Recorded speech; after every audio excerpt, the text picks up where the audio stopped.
নমস্কার বন্ধুরা, আমি বনশ্রী। আমার চ্যানেলে সবাইকে স্বাগত। আজ আমি পান্তা ভাতের থালি রেসিপি আপনাদের সাথে শেয়ার করব। প্রচণ্ড দাবদাহতে আমাদের কিন্তু সকলেরই মনে হচ্ছে জল ঢালা ভাত বা পান্তা ভাত খেতে। আর এখানে আমি সকালবেলায় ভাত রান্না করে তার মধ্যে জল ঢেলে রেখে দিয়েছিলাম। গরম ভাতের মধ্যেই আমি দুবার করে জল চেঞ্জ করে জল দিয়ে রেখে দিয়েছিলাম। আপনারা চাইলে রাত্রেবেলা ভাত রান্না করে তার মধ্যেও জল ঢেলে রাখতে পারেন। জল ভাত যে যেরকম খেতে ভালোবাসে সেভাবেই খাওয়া উচিত। আর আমি কিভাবে পান্তা ভাত খেতে ভালোবাসি, তার সাথে আমি কি খুব পছন্দ করি সেটাই আজকে শেয়ার করব। পান্তা ভাতের থালি, এর জন্য সবার প্রথমে এখানে আমি মসুর ডালের বড়া করব। আমি এখানে হাফ কাপ ডাল ভিজিয়ে রেখেছিলাম ঘন্টাখানেক আগে। ডালটা যখন ফুলে গেছে এখন আমি এটাকে পেস্ট করে নেব। মিক্সার গ্রাইন্ডারে ছোট জারটার মধ্যে আমি ডালটাকে নিয়ে নিচ্ছি।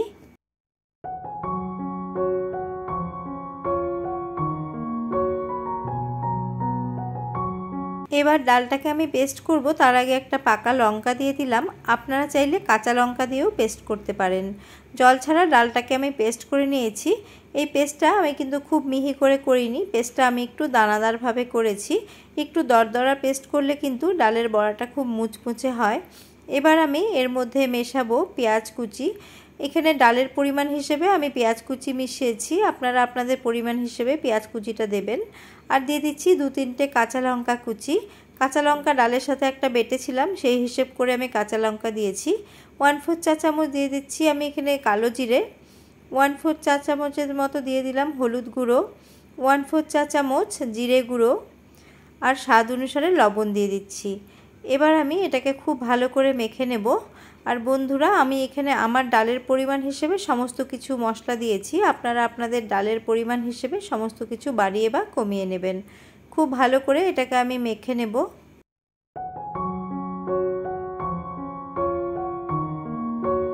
ভালো করে মেখে নিয়েছি। আমার মনে হচ্ছে আরেকটু পেঁয়াজ কুচি দিলে ভালো হবে। আমি রেখে দিয়েছিলাম একটু পেঁয়াজ কুচি, সেটা দিয়ে আবারও ভালো করে আমি মেখে নিচ্ছি।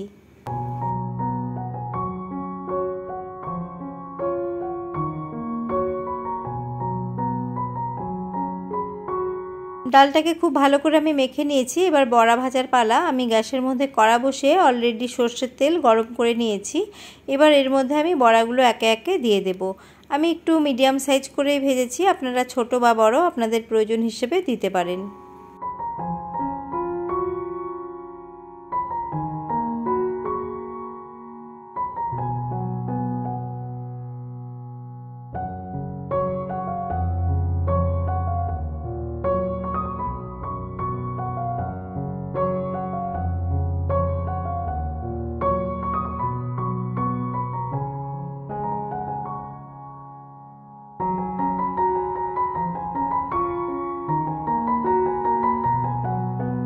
উল্টে পাল্টে বড়াগুলোকে আমি লাল লাল করে ভেজে নিয়েছি। এবার তেলটাকে ঝরিয়ে নিয়ে তুলে নিচ্ছি। আর বাকি বড়াগুলো আমি পরে ভেজে নেব।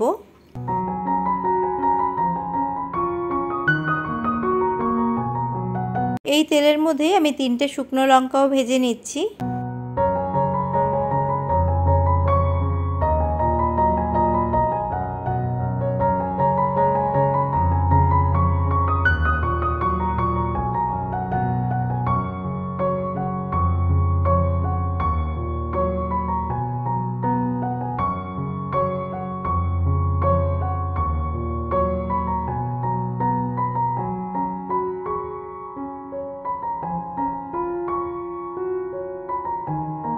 কয়েকটা বিউলির ডালের বড়ি আমি ভালো করে ভেজে নিয়েছি।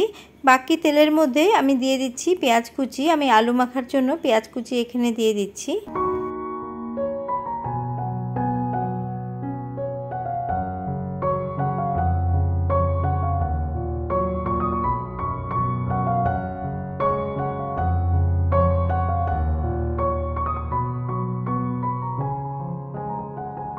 আলু চোখা বানাবো, তার জন্য ভাজা শুকনো লঙ্কা 2টো আমি নিয়ে নিয়েছি। এই শুকনো লঙ্কার মধ্যে অল্প একটু নুন দিয়ে এটাকে ভালো করে ডলে আমি আলু চোখাটা বানিয়ে নিচ্ছি।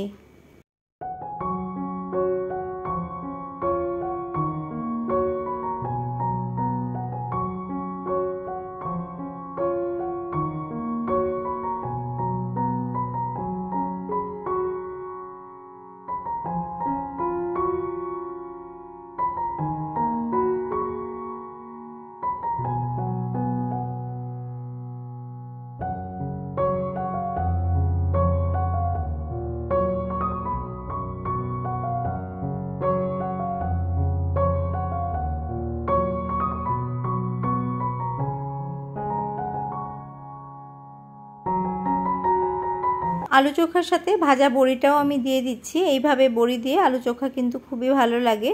আপনারা আপনাদের পছন্দ মতো আলু চোখাটা মেখে নেবেন।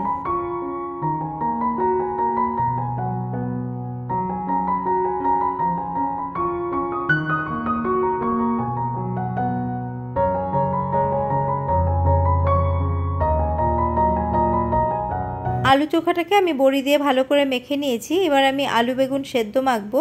একটা ছোট সাইজের বেগুন এবং হাফ আলু সেদ্ধ আমি নিয়ে নিয়েছি। এটাকে আমি কাঁচা সর্ষের তেল এবং কাঁচা লঙ্কা দিয়ে মেখে নেব। আমার এটা খুবই ভালো লাগে। আমার গরম ভাতে বা পান্তা ভাতে দুটোর সাথেই কিন্তু এই সেদ্ধটা খুবই ভালো লাগে। তাই এই ফেভারিট ডিশটা আমি এই থালিতেও রেখেছি।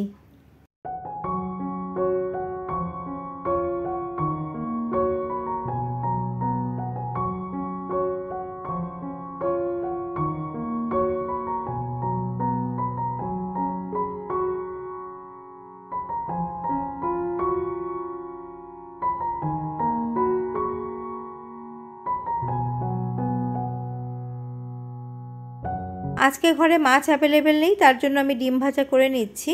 অ্যাকচুয়ালি মাছ ভাজা তো খুবই ভালো লাগে, কিন্তু আমি মাছের থেকে ডিম ভাজা কিন্তু বেশি ভালোবাসি।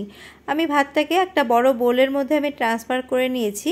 আর পান্তা ভাতের সাথে সবচেয়ে দরকার হলো নুন। আমি নুন রেখে দিলাম। নিয়ে নিচ্ছি কাসুন্দি। কাসুন্দি তো খুবই ভালো লাগে। এবার আমি পান্তা ভাতের থালিটা সাজিয়ে দিচ্ছি। সবার প্রথমে আমি আলু চোখা দিয়ে দিচ্ছি, তারপরে দিচ্ছি আলু বেগুন সেদ্ধ, দিয়ে দিচ্ছি আলু ভাজা। আলু ভাজা তো অবশ্যই লাগবে পান্তা ভাতের সাথে। আর যে মুসুর ডালের বড়া করেছিলাম সেই বড়া দিয়ে দিচ্ছি। আর সবশেষে আমি দিয়ে দিচ্ছি ডিম ভাজা। এবার এখানে আমি কাঁচা লঙ্কা এবং কাঁচা পেঁয়াজ নিয়ে নিব। কাঁচা লঙ্কা দিয়ে দিলাম, আর পেঁয়াজটাকে বড় করে টুকরো করেছি। এই পেঁয়াজটাকে কিন্তু কামড়ে খেতে আমার খুবই ভালো লাগে পান্তা ভাতের সাথে। আর একটা যে ভাজা লঙ্কা ছিল সেটাও নিয়ে নিলাম। বন্ধুরা, গ্রীষ্মের দুপুরে এরকম একটা পান্তা ভাতের থালি থাকলে কিন্তু খাওয়াটা একদম জমে যাবে। আর আপনি যদি নিরামিষাশী হন, আপনারা ডিম ভাজাটা বাদ দিয়েই খাবেন। আর আপনার কেমন লাগলো এই আমার আজকের পান্তা ভাতের থালি জানাতে ভুলবেন না। বন্ধুরা, পান্তা ভাতের সাথে আমি আম কাসুন্দি খুবই ভালোবাসি, তার জন্য এখানে আমি লেবু নেইনি। আর আপনারাও কি কাসুন্দি দিয়ে পান্তা ভাত ভালোবাসেন আমাকে জানাতে ভুলবেন না। আজ এই পর্যন্তই। নমস্কার।